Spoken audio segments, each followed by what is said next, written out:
Hoje a gente vai mergulhar na história de uma das matriarcas mais complexas e, por que não dizer, controversas da Bíblia.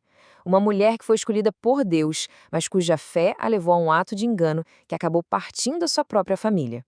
Essa é a história de Rebeca.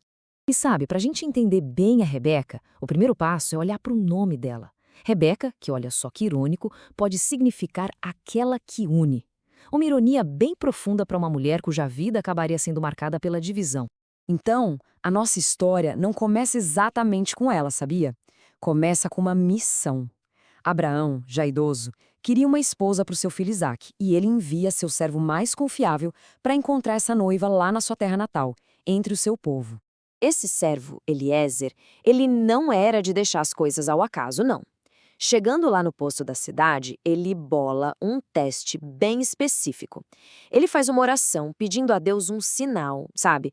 Um sinal claro que não deixasse nenhuma dúvida sobre quem era a mulher certa para o Isaac. E é aí que Rebeca entra em cena.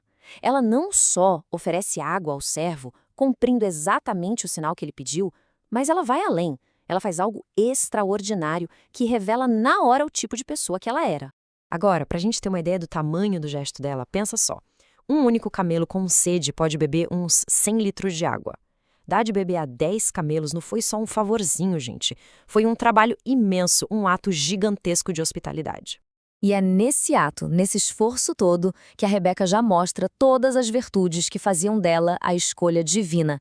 Ela é trabalhadora, gentil e, olha, corajosa o suficiente para topar na hora, deixar toda a sua família e viajar para uma terra que ela nem conhecia. Ok, agora a gente avança um pouco no tempo. Rebeca se casa com Isaac, que, aliás, se apaixonou por ela de cara. Mas, logo de cara, um novo e grande desafio aparece na vida dela. E não foi um desafio pequeno. Por 20 longos anos, ela foi estéril. Isso naqueles tempos era uma fonte de muita angústia. A situação só mudou quando Isaac orou a Deus por ela e seu pedido foi atendido. Só que a gravidez, quando finalmente vem, é muito difícil. Ela sente uma luta violenta dentro dela, uma coisa que ela não consegue entender. E aí, confusa e aflita, ela vai direto na fonte. Ela pergunta a Deus o que está acontecendo.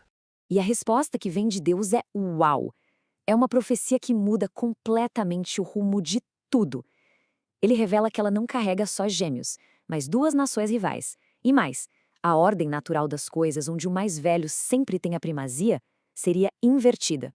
É essa profecia que prepara o terreno para a parte mais polêmica, mais dramática da vida da Rebeca, a fase dela como mãe.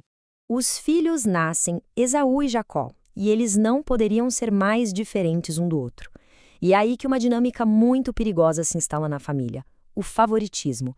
O pai preferia um, a mãe o outro. Isso, claro, só jogou mais lenha na fogueira da rivalidade deles. Para piorar, o próprio Esaú não parecia dar muito valor para o seu direito de primogenitura, que era basicamente o direito à liderança da família e a uma porção dobrada da herança. Faminto, ele troca tudo isso com o irmão por um simples prato de ensopado. Simples assim. E é aqui que a Rebeca, lembrando daquela profecia divina, decide tomar o destino nas próprias mãos. Ela bola um plano super elaborado, uma trama para enganar o próprio marido, que já estava velho e cego, para garantir que a bênção principal fosse para o Jacó. O plano dela dá certo, mas o preço é devastador. O engano simplesmente racha a família ao meio, planta um ódio que vai durar por gerações e força o seu filho favorito, Jacó, a fugir para salvar a própria vida. E é por causa de tudo isso que a gente chega no legado da Rebeca, que é, para dizer o mínimo, complicado. Afinal, como a gente deve enxergar essa mulher? Porque a história dela tem duas faces, né? De um lado, a gente vê virtudes incríveis, coisas pra gente se inspirar. Do outro, a gente vê erros que servem como um aviso muito poderoso sobre o que não fazer. Não é à toa que, com o tempo, surgiram várias interpretações. Tem quem a veja como um instrumento de Deus, que só estava garantindo que a profecia se cumprisse. Outros a veem como uma mãe que errou feio, causando um conflito sem fim. E tem até interpretações mais teológicas. No fim das contas, a consequência mais dura foi para ela mesma. Rebeca, aquela que deveria unir, morreu durante os 20 anos de exílio de Jacó. Ela foi sepultada sem nunca mais ter visto o filho que ela tanto amava e pelo qual ela arriscou absolutamente tudo.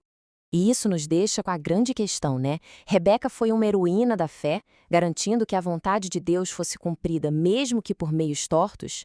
Ou a história dela é um grande alerta de que os fins nem sempre justificam os meios? A pergunta fica no ar.